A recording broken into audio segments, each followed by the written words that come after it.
हाँ, मुट्ठी के आकार का, हमारी जितनी मुट्ठी होती है उस लगभग उतने ही आकार का हमारा हृदय होता है। तो ये है हृदय, इसकी कार्यविधि हम समझ चुके हैं। आज हम इस प्रोजेक्ट के माध्यम से भी इसको समझ रहे। दिखाई दे रहा है सबको? कैसा बना है पहले तो ये बताओ।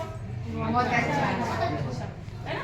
तो ये बनाना भी है आप लोगों को इस तरह से, अपने हृदय की संरचना हम खुद बना के देखें कि कैसी होती है। बनाना आता है ना सबको इसका डायग्राम?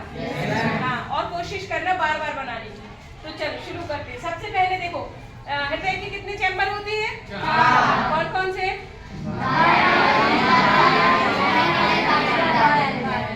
हमारे शरीर में जो रक्त का परिसंचरण होता है वो कितनी बार होता है? 2 बार। इसे क्या कहते हैं? परिसंचरण। यानी पूरे शरीर में रक्त 2 बार ऊपर से नीचे, नीचे से ऊपर हृदय से शरीर में और शरीर से हृदय में आता है।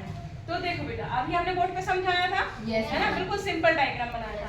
अब हम इसको देखते हैं। इसका जो रेड वाला पार्ट दिख रहा है ये है शुद्ध रक्त। शुद्ध रक्त का मतलब क्या है? ऑक्सीजन युक्त रक्त। शुद्ध रक्त का तुम्हें नहीं दिख रहा बेटा? यहाँ जाओ थोड़े से। शुद्ध रक्त का मतलब ऑक्सीजन युक्त रक्त, और अशुद्ध का मतलब ऑक्सीजन भी, इसमें से ऑक्सीजन नहीं है। ठीक है? तो धमनियों में कैसा रक्त बहता है? शुद्ध रक्त। और शिराओं में अशुद्ध, और फुफ्फुस धमनी में है ना? धमनियों में शुद्ध रक्त बहता है, केवल फुफ्फुस धमनी में अशुद्ध रक्त बहता है। शिराओं में अशुद्ध रक्त बहता है, केवल फुफ्फुस शिरा में। तो यहीं से हमारा कॉन्सेप्ट शुरू होता है। देखो, ये है हमारे लंग्स, है ना? ये हम पहले एक लंग्स की एक ही होता है, इसकी बात करते हैं।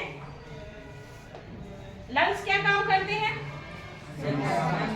फिल्ट्रेशन का काम करते हैं, रक्त को ऑक्सीजन प्रदान करने का काम करते हैं। तो ये जो लंग्स है, जब यहाँ से जो रक्त जाता है, देखो जैसे ये नली पास में आके देख लेना सभी लोग, जब रक्त इसको पंप करता है तो ये कहाँ से जा रहा है? देखो यहाँ से फुफ्फुस शिरा से जा रहा है ना? और फिर ये कहाँ गया? बाएं आलिंद में। सबसे पहले कहाँ जाएगा? बाएं आलिंद में। बाएं आलिंद से जाएगा बाएं निलय में, और उसके बाद क्या होगा? ये कहाँ से चला जाएगा? महाधमनी से होता हुआ ये हमारे शरीर को पंप हो जाएगा। ठीक है? इसकी प्रक्रिया समझ में आई? फेफड़ों से हृदय फुफ्फुस शिरा से पहले देखो जा रहा है ना? ये चला गया पूरा, ये शुद्ध रक्त। ठीक है? अब शुद्ध रक्त शरीर में चला गया, ऑक्सीजन। अब शरीर की कोशिकाओं ने ऑक्सीजन ले ली। अब ऑक्सीजन विहीन रक्त जो हुआ वो कैसे कलर का होगा हमारा? नीला या डार्क, थोड़ा सा ब्लैकिश। तो अब ये शरीर है, और चला गया शरीर से क्या हो गया? फेफड़ों में पानी लीक हो गया। ये उस साइड से दिखाना है, इसलिए इस साइड कर दिया। अब ये शरीर में कैसा है? ऑक्सीजन विहीन रक्त है। तो अब ऑक्सीजन विहीन रक्त कहाँ आएगा?